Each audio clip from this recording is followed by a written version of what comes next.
I think the way the show reflected the 60s was its concern with the CIA, you know, and the things that were coming out about their shenanigans in South America or around the world. And we were, I think, as a culture, first becoming aware that there was another government happening, you know, there was a whole other system at work under the radar.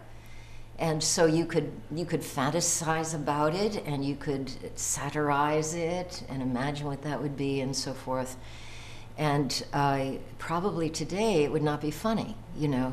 I mean, what we've learned over time, not necessarily the CIA, but the covert things that go on and are going on at this moment. That to make I mean, I just saw Rendition, and that's serious, you know.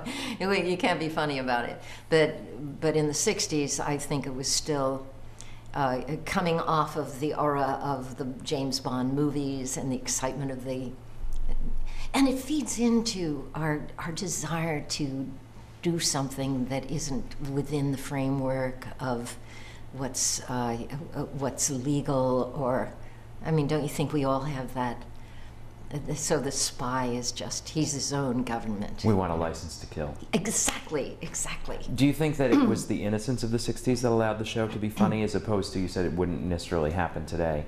Was that a specific ingredient that was responsible for the success of the show, the innocence of the time? The fact that you could look at that issue in a lighthearted way, you know, I think still there was a possibility of doing it, although certainly I know that Buck Henry, being the brilliant man he is, was looking at the hard, you know, really trying to penetrate. And that was J. Edgar Hoover, right, during those years. And yeah, I think that being an artist, you know, Buck and Mel being artists always have an antenna that perceives something beyond what we're just reading in the newspapers.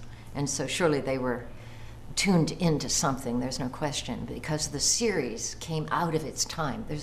You know, I'll be curious to see if the movie can capture something like that, if you can do that now, and maybe you can, you know, they have a great cast for it. And it's just always tough to turn a beloved TV show into a movie no matter what, never mind if there's extra baggage of having to do something like that. Well, and also to do it out of its time. Right. It was that time. But maybe they did it. I mean, I hope they do. I'm looking forward to it, but we'll see. But there was more going on. There were the Watts riots were that first year I was out there. And I would stand on my balcony and look out over I was staying at the Chateau Marmont, and when it was still scruffy. I mean, it's $400 a night now. And still scruffy. Oh, it'd be fun to go back and stay out there this next time I'm out there. Oh, okay, $450 a night, okay. No, I don't think so.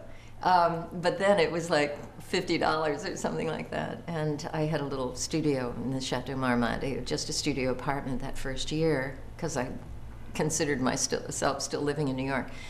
And I would look out over LA, look south to Watts.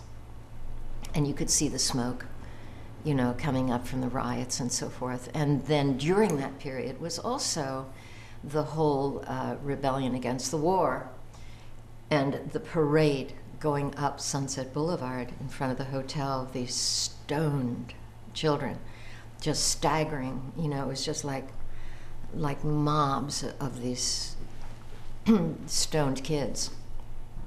So that was going on at the same time, but that was almost going on parallel to what I was experiencing as life. I was in a make-believe, I was in a play situation, I was playing spy, playing bad guys and good guys. And there was really bad stuff and good stuff going on all around me. But my attention was just totally on my job and doing that. And so I was, in a way, I didn't involve myself in any social issues. They were just peripheral, you know, at that time.